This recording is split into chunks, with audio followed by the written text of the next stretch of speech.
where the Prime Minister, Anthony Albanese, has been giving more details about the mass shooting that claimed 15 lives.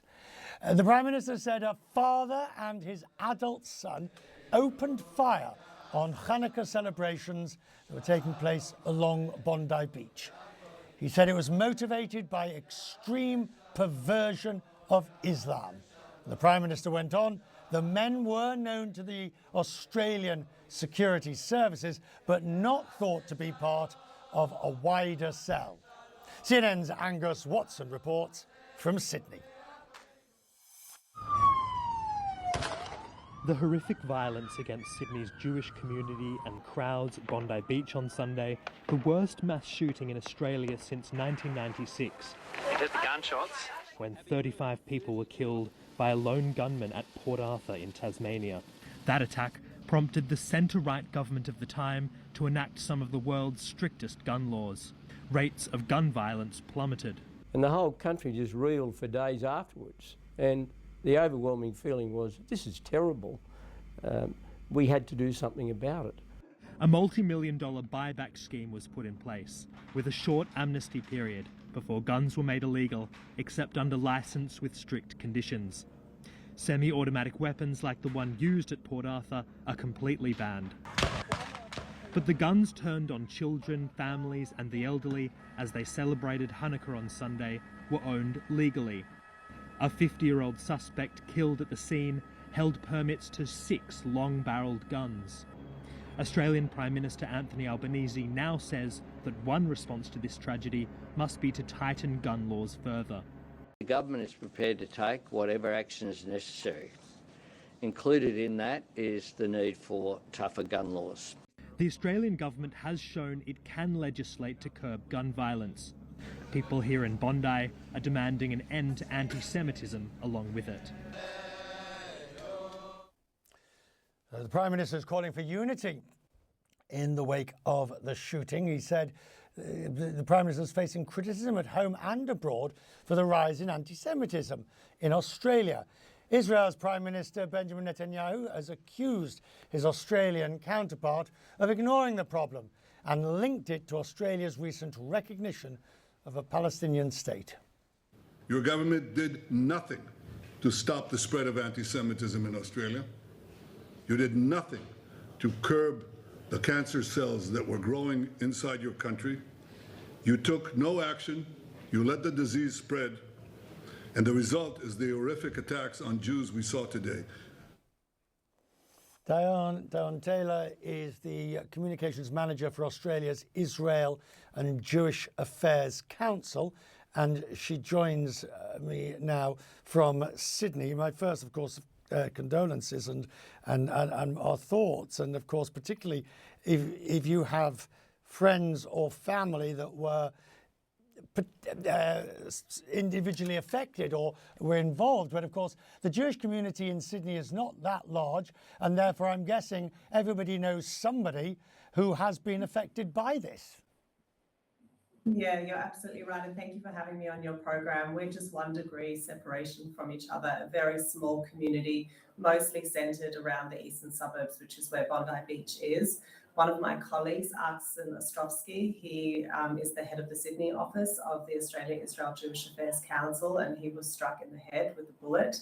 Thankfully, he is okay. He's in hospital and he will make a full recovery, but it's very close to home, not in just with the people, but literally it's close to home. It's 10 minutes from where I live. It's where I go 3-4 times a week, both by myself, with my family, with my friends. Bondi Beach is an absolute hub. We're devastated. It's not easy to talk about these matters, but bearing in mind, A, your job, and B, the scenario and the situation, the Prime Minister of Israel is now very firmly pinning some responsibility, if not, I mean, I don't want to use the word blame, responsibility for the environment on Australia's Prime Minister and on the Australian government. Do you think that's fair? I do think that's fair, and I hope that he listens. For months, the Jewish community have been warning the government that rising anti-Semitism, when left unchecked, would lead to violence. We started with hate speech. Then it moved to graffiti. then public demonstrations, then arson attacks, and now murder. We said it's only a matter of time before someone loses their life. We were not listened to, and now here we are. We're mourning the lives of people who have lost, from a little 10-year-old girl through to a Holocaust survivor that came to Australia to seek refuge and peace. And now look where we are. And this, by the way, is not just a problem for the Jews. This is a problem for all of Australia. If you look just at the demographics of Bondi Beach being an internationally recognised tourist destination, it attracts people from all over the world. And on Sundays, particularly in the afternoon, it's buzzing. People are on the beach, they're on the grass, which is where the Hanukkah festival was. And people, you've seen the footage, are running for their lives. These things don't happen in Australia. They just don't. But I guess the balancing act, of course, is, and I'm very familiar with Bondi and one of the most beautiful beaches, picture perfect. But I guess the difficulty is how you can allow the freedom of expression to criticize Israel, to criticize Israel's response to October the 7th. At the same time, do not open the Pandora's box to extremism or to radicalism.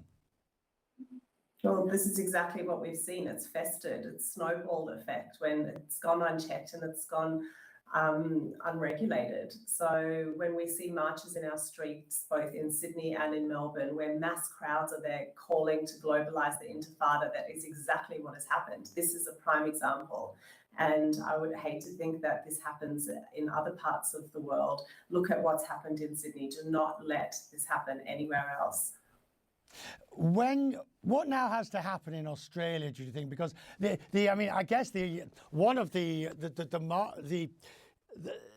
fascinating parts about this, of course, is the hero of the hour is a Syrian man who has come to Australia, fleeing, of course, from what was happening in Syria. So now you really do have, in a sense, the full circle of the Middle East taking place here.